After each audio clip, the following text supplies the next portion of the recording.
मेघमाଳରେ शीघ्र आसुथिबा आम्भमानक प्रभु जीशु ख्रीष्टंकर अति पवित्र और बहुमूल्य नामरे आपण समस्तंकु आउ एक नूतन प्रसंगरे पुनर्बार मो स्वागत करे। सबुदिन भली आज मध्य परमेश्वर वाक्यरू आमे आउ एक प्रसंगरे अल्प समय कथबार्ता हेबा। प्रिय प्रभुक लोक माने प्रतिदिन स्वर्गर परमेश्वर ताहांक वाक्य द्वारा नुआ नुआ प्रसंग माध्यम से आम्भमानकु शिक्षा देउछंती। जीवित मानक मध्यरे नाम स्थान देई ताहांकर गौरवमय आगमन निमंते आम्भमानकु से प्रस्तुत करुअछंती। सेतिपाई प्रभुको मो हृदय सहित धन्यवाद दिए। आसंतु आज मध्य प्रभुको वाक्यरू आमे अल्प समय कथबार्ता हेबा। आज आमे जो प्रसंगरे प्रभुको वाक्यरू ध्यान करिबा सेही प्रसंगर शीर्षक हैला मोर दुख को मु भूली पारु नाही कोन करिबी। आजिर प्रसंग हैला मोर मनर दुख को मु भूली पारु नाही मु कोन करिबी। एही प्रसंगरे आमे परमेश्वर वाक्यरू अल्प समय कथबार्ता हेबा। प्रिय प्रभुक लोक माने जदि आपण फिलिपियो 3 अध्याय 14 पद पढ़िबे सेही स्थान रे साधु पाउल कहंती पश्चात विषय सब मनरू दूर कर एवं सम्मुख रे थिबा विषय प्रति दृष्टि रख। यह साधु पाउल फिलिपियो मंडलीर विश्वासी मानकु से उत्साह प्रदान करती एवं से परामर्श दियंती। एही सबु वाक्य जानिबा सत्य मध्य एही सबु वाक्य को आमे विश्वास करिबा सत्य मध्य एवं पढ़िबा सत्य मध्य अनेक समय रे आमे निजर प्रियजन मानकु निजर बंधु निजर भाई भौणी मानकु आमे कहि थाउ जे मोर दुख अनेक मु दुख भूली पारु नाही मु बीती जाइथिबा घटना गुड़िक मु केबे पासुरी पारु नाही मु कोन करिबी। जे प्रकार आमे कथारे कहू जे बण पोड़ी गले समस्ते देखंती किंतु मन पोड़ी गले केही देखंती नाही। अनेक समय रे ए प्रकार आमे परस्पर मध्य कहू एही सबु तो प्रिय प्रभुक लोक माने मन गढ़ा कहानी अटे किंतु वाक्य कौन कहे जे वास्तव रे आमे जो दुख दे जाउछु जो समस्या दे जाउछु आमे से दुख को आमे भूली पारु ना। ताहले आमे कौन करिबु चिंतारू बाहरी आसीबा पई दुख समस्या रु बाहरी आसीबा पई आमे कौन कले हेबो। अनेक समय रे आमे उपाय शून्य ही जाऊ आमको बाट देखा जाई न थाए किंतु धन्य आंभे माने आंभ मानक पाखरे बाइबल अछि आंभ मानक पाखरे परमेश्वर वाक्य अछि आ परमेश्वर आत्मा आम सहित अछंती से आमको बाट देखाइबा पई से आमर मनर दुख को दूर करिबा पई से सामर्थ्य अटंती। आज अल्प समय मु आपण मानक कहिबा पई चाहे जे आमर मनर दुख हेई पारे आमे भूली पारु ना। जो दुख जो पश्चात विषय जो बीती जाइथिबा घटना ताहा हेई पारे आमे कोनोसी विषय गोटे क्षति दे आसुछु ताहा हेई पारे कहा सहित आमर मनमालिनता हेइछि हेई पारे आमर टंका किए हरण करिछि हेई पारे आमे कहा सहित आमर मिलनता भांगी जाइछि संपर्क बिगिड़ी जाइछि कोनोसी कारण हेई पारे ना। काहीकि वाक्य कहे तुमे पश्चात विषय सब मनरू दूर कर किंतु तथापि आमे दूर करि पारु ना हो आमर दुख जाऊ नाही। हेई पारे आमर भाई को आमे हरैछु गत दिन मानकरे हेई पारे आमर प्रियजन को आमे हरैछु जाहाको आमे बेसी स्नेह करूथिलु प्रेम करूथिलु हेई पारे से माने आमको छाड़ी चली जाइछंती आ सेई दुख रे आमे भांगी पड़िछु सेई दुख आमर मनरू दूर हेई पारु नाही।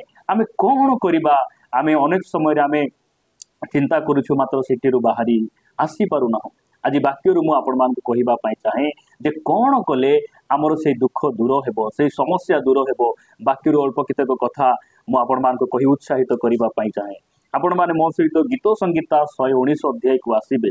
गीत संगीता 119 अध्याय 47 पदरू मु आम समस्त निमंते पढ़िबा पई चाहे। लेखा जाए पुणी मु तुम्भर जो आज्ञा समूह स्नेह करियछि तही रे आपना को आनंदित करिबी आहुरी मु तुम्भर जो आज्ञा समूह स्नेह करियछि तही निकटरे कृतांजलि हेबी पुणी मु तुम्भर विधि सबु ध्यान करिबी। 49 पद तुम्भे मते भरोसा युक्त करियछ एणु तुम्भे आपना दास पक्षरे वाक्य स्मरण कर। 50 पद दुख समय रे एहा ही मोहर सांत्वना कारण तुम्भर वाक्य मते सचेत करियछि। प्रभुंक नामर गौरव हो। प्रिय प्रभुंक लोक माने दुख समय रे आमर सांत्वना कौन अटे। दुख समय रे आमर सांत्वना आमर बंधुवर्ग नुहंती दुख समय आमर सांत्वना आमर परिवार नुहंती दुख समय गोटे ख्रिस्टियान लोक दुख समय प्रभु ऊपर भरोसा रखि लोक मान सांत्वना है परमेश्वर वाक्य। मु प्रभु को धन्यवाद दिए आम यही प्रकार जड़े परमेश्वर सेवा करुचु से ही जीवित परमेश्वर तांकर वाक्य को से आम मान हाथ में देइछंती आ से कहउचंती तुम्हें मोर वाक्य को ध्यान कर वाक्य को स्नेह कर आउ वाक्य अनुसार निज को आनंदित कर आ वाक्य उपरे आउची पड़ आ से कहउचंती वाक्य ही तुमर सांत्वना। जदि आपण दुख दे जाउछंती मु आपण को कहिबा पई चाहे आपण वाक्य पढ़ंतु। जदि आपण वाक्य पढ़िबा पई बुझु नाही आपण ऑडियो बाइबल को सुनंतु। आपण प्रभुंकर अभिषिक्त दास मानकर मनोनीत दास मानकर वाक्य को सुनंतु। यूट्यूब माध्यम सोशल मीडिया माध्यम आज दिन में अनेक सुविधा रही आपण प्रभुंकर वाक्य को स्नेह करंतु निजको आनंदित करंतु निजको उत्साहित करंतु ताहेले आपण धीरे धीरे धीरे आपण मनर दुख को प्रभु कौन करेंगे दूर करेंगे। प्रिय प्रभुंक लोक माने अनेक समय आमे कहू जे मोर मोर दुख बहुत मु लोकों सहित बसिले हसुची भूक लगे खाऊची मात्र मोर दुख बहुत मोर दुख अनेक यही प्रकार कथा आमे कही थाउ किंतु प्रभुंकर वाक्य को आमे कौन करि न थाउ ध्यान दे न थाउ। जो परमेश्वर आमर मनर दुख को दूर करिबा पाई आमको रक्षा करिबा पाई सामर्थ्य सही परमेश्वर वाक्य आज आम हाथ में अच्छी ताहांकर प्रतिज्ञा आम पाखे अच्छी से आमे ताहांकर वाक्य को आमे स्नेह करने आवश्यक रही। ए स्थान में लिखा जाए 47 पद पुणी मु तुम्हर जो आज्ञा समूह स्नेह करियोछि तहिरे आपणा को आनंदित करी।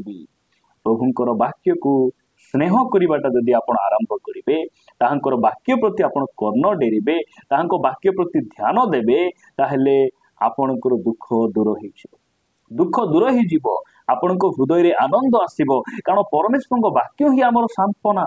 प्रिय प्रभुंक लोक माने प्रभुंकर वाक्य ही आम पाई सांत्वना अटे। जदि आपण आयुब पुस्तक को आसीबे आयुबंको जीवन रे जो दुख घटिथिला आयुबंको जीवन रे जो समस्या दे से गले आम जीवन रे केबे मध्य से प्रकार समस्या आसी कौन सी विश्वासी भाई भणी मान को जीवन रे प्रकार दुख समस्या आसी नहीं। पुरातन नियम जड़े साधु जे कि नूतन नियम जड़े ख्रिस्टियान भली तांको जीवन रे से बंचिले। एई स्थान लिखा जाए आयुब पुस्तक 6 अध्याय तार 1 2 3 पद रे लिखा गला एथिरे आयुब उत्तर करी कहिला आहा जेबे मोहर दुख तोला जाई थांता और मोहर दुर्गति तराजुरे एकत्र रखा जाई थांता तेबे एहा एतेबेले समुद्र बाली ठारू भारी हुअंता एणु मोहर वाक्य अविवेचना युक्त होइछि। प्रिय प्रभुंक लोक माने ए स्थान आयुब कहउछंती मोर दुख जेबे एकाठी रखा जाई थांता मोर दुख को तराजुरे तौला जाई थांता ताहले केते ही थांता समुद्रर बाली ठारू मध्य अधिक होई थांता। ताहांकर दुख असंख्य ताहांकर समस्या असंख्य गणी हुए ना। गोटे दिन रे सब संपत्ति चलीगला घर भांगीगला हल बलद समस्ते मरीगले एवं गोटे दिन रे 10टी पुओ झियो मरीगले। तथापि से कौन कहउछंती जदि आपण 5 पद पढ़िबे लिखा जाए घास थिले कौन बन्य गर्धब बोबाए आहार पाखरे कौन गोरु हंबाळे। यही वाक्यर अर्थ है जा जीवन रे वाक्य अच्छी कौन सी दुख तांको निराश करि पारे ना। जा जीवन रे वाक्य अच्छी जा जीवन रे परमेश्वर प्रथम होइचंती तांको कौन सी दुख तले पकाई पारे ना कौन सी परिस्थिति तांको पराजय करि पारे ना। मु आपन को कहिबा पई चाहे एही परि परिवार रे समस्या हेबा सत्य मध्य आयुब किपरि कहि पारिले जे सदा प्रभु देले सदा प्रभु नेले कहीं से कही पारे कारण तांको जीवन रे वाक्य परमेश्वर वाक्य मुख्य थिला। जदि आपण पढ़िबे कि सही आयुब पुस्तक आपण 23 अध्याय को आसिबे 23 अध्याय तार 12 पद रे लिखा गला मु ताहांको अष्टाधरर निर्गत आज्ञारु विमुख होई नाही मु आपणा आवश्यक आहार अपेक्षा अधिक ताहांको मुखर वाक्य संचय करियोछि। प्रभुंक नामर गौरव हो। आयुब ई प्रकार परिस्थिति रे से कहीं आनंद करि पारिले कहीं से ठिया ही पारिले गोटे विषय पाई से स्ट्रांगली से ठिया हो पारे मजबूत हो पारे गोटे विषय ताहांको कौन कला ए परिस्थिति उपरे जय प्रदान कला ताहा होची परमेश्वर वाक्य से परमेश्वर वाक्य को अधिक से कौन करुले संचय करुले भजन करुले आपण हो पारे आपण गोटे दुख दे जाउछंती से दुख रोगर दुख हो पारे अभावर दुख हो पारे आपण निंदा ताड़ना दे जाउछंती हो पारे आपण निज परिचय को आपण हरैछंती आ दुख दे जाउछंती सही समय रे आपण कौन करबा को हेबो परमेश्वर वाक्य को स्नेह करबा पई हेबो स्नेह करबा पई हेबो कारण वाक्य कहे धार्मिकर विपद अनेक मात्र से सबुरु सदा प्रभु सेमान को कौन करिबो उद्धार करिवे एही वाक्य को आपण निचर करबा पई हेबो ए वाक्य ऊपर ठिया हेबा पई पड़िबो प्रभुंकर प्रिय लोक माने